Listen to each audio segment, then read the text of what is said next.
Malaysia says Singapore was just a runaway city. Really? Then explain this to me slowly. Why is the so-called runaway richer, cleaner, safer, and somehow more functional than the country it ran from? If Singapore is just Malaysia's lost city, why did the lost child grow up and the parent stay exactly the same? This isn't an insult, it's a question. And uncomfortable questions are where reality usually starts.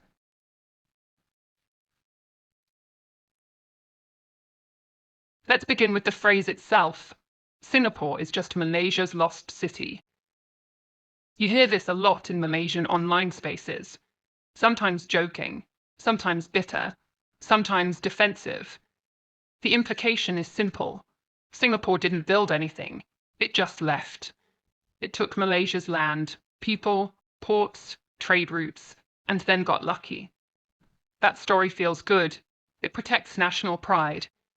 It suggests that Singapore's success was an accident of geography, not policy.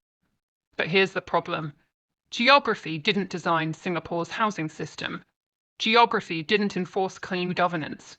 Geography didn't build a civil service that actually works. If geography were enough, Johor would look like Singapore by now. It doesn't. So let's strip away the emotion and look at what this narrative is really doing. The lost city framing is psychological. It says, we could have been them. They didn't earn it. History cheated us. But history didn't cheat anyone. Decisions did. After separation, both countries started poor. Both were post-colonial.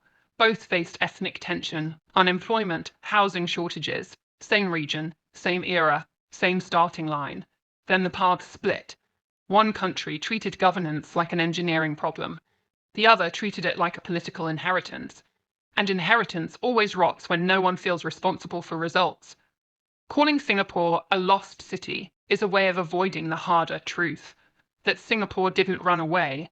Singapore chose, and Malaysia hesitated.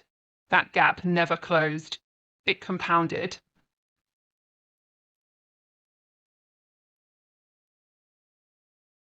Here's where people usually get this wrong. They assume Singapore's success came because it left Malaysia. No, Singapore's success came because it had no excuse left. Once separated, Singapore had no natural resources, no hinterland, no safety net, no one else to blame. Every failure would be internal. Every mistake would be visible. Every corruption scandal would be existential. That kind of pressure does one of two things. It collapses a country, or it disciplines it. Singapore chose discipline.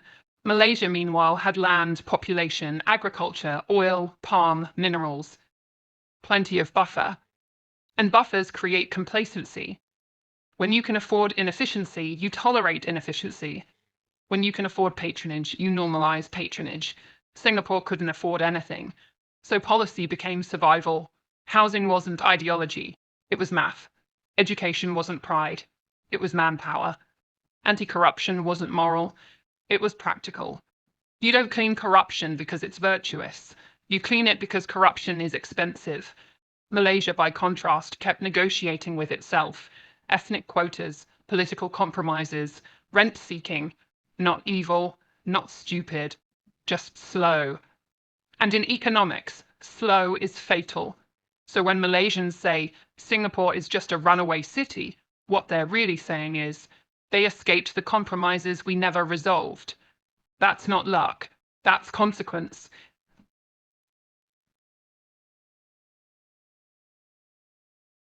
Here's a question nobody likes to answer. If Singapore is truly just Malaysia's city, why does Malaysia treat it like a foreign ATM? Look at behaviour, not slogans. Malaysians work in Singapore, earn in SGD, spend in MYR. Malaysian capital parks itself in Singapore. Malaysian elites send kids to Singapore schools. Malaysian companies list, bank and arbitrate in Singapore. That's not emotional rivalry. That's revealed preference. People vote with their feet and their money. And they are voting very clearly. If Singapore were merely a lost city, Malaysia would integrate with it seamlessly. Instead, it depends on it selectively. That's not a parent-child relationship. That's asymmetrical dependence. And dependence breeds resentment, because dependence is humiliating when you pretend you don't need it. So the insult becomes cultural. Singaporeans are arrogant. Singapore is soulless. Too expensive. Too strict. All partly true, but notice something. Nobody says, I don't want Singaporean wages. I don't want Singaporean safety. I don't want Singaporean infrastructure. They only reject the discipline, not the outcome. That's the real tension. Singapore represents what Malaysia could have been without politics constantly interrupting policy. That mirror is uncomfortable, so it gets smashed rhetorically.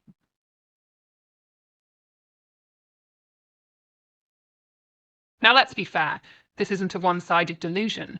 Singaporeans also cling to a myth, the myth that Malaysia is irrelevant.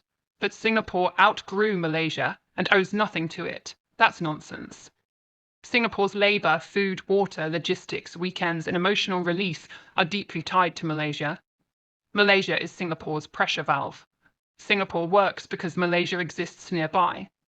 Lower costs, space, human overflow. So when Singaporeans dismiss Malaysia, they're hiding their own anxiety. Because Singapore knows one thing very well. Its success is fragile. One policy error, one demographic misstep, one capital flight.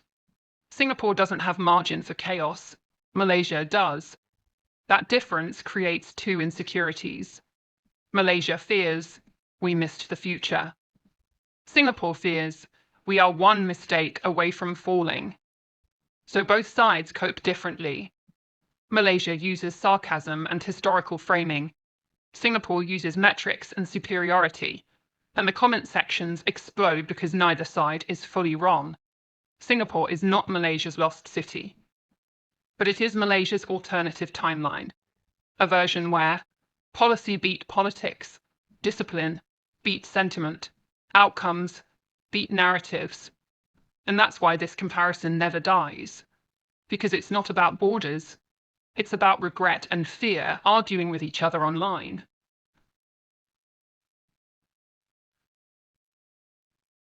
This is the most common response from Singaporeans. If Malaysia knows what works, why don't they just copy Singapore? That question sounds logical. It's also completely naive. Countries don't fail because they lack information. They fail because information collides with incentives. Singapore works because rules are enforced consistently. Institutions outlive politicians. Losing an election doesn't destroy policy continuity. Malaysia does not lack intelligence. It lacks alignment. In Malaysia, politics is survival-driven. Coalitions are fragile. Ethnic balancing is permanent. Short-term appeasement beats long-term planning. Singapore never had that luxury. Every policy had to justify itself in outcomes. Does it raise productivity? Does it reduce housing pressure? Does it attract capital without social collapse? Malaysia often asks different questions. Who does this upset? Which group loses face? Can this wait until after elections? That difference compounds over decades. Copying Singapore means reducing patronage, enforcing meritocracy, consistently allowing institutions to say no to voters. That's not a policy change. That's a power shift. And power never gives itself away voluntarily. So when Singaporeans say, just copy us, what they're really saying is, become a different country, which is not advice. It's a dismissal. And Malaysians hear it clearly.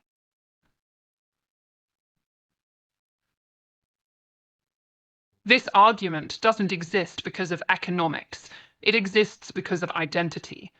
Malaysia and Singapore are psychologically entangled, too close to ignore, too different to merge, too similar to be comfortable.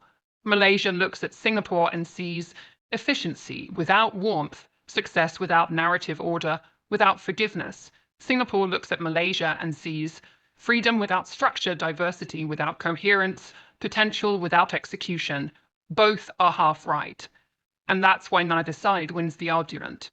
Malaysia cannot admit Singapore is a success because of discipline, without admitting discipline was resisted at home.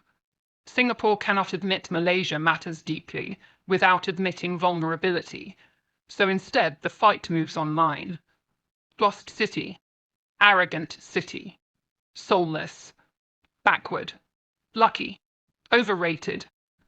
These are not arguments. They're coping mechanisms. Here's the uncomfortable ending. Singapore is not Malaysia's lost city, but it is the proof that history doesn't forgive hesitation. And Malaysia is not Singapore's failed parent, but it is the proof that societies don't move at the speed of logic. They move at the speed of politics. That gap explains everything. And until one side resolves regret and the other resolves fear, this conversation will repeat forever, in different languages, on different platforms, with the same anger.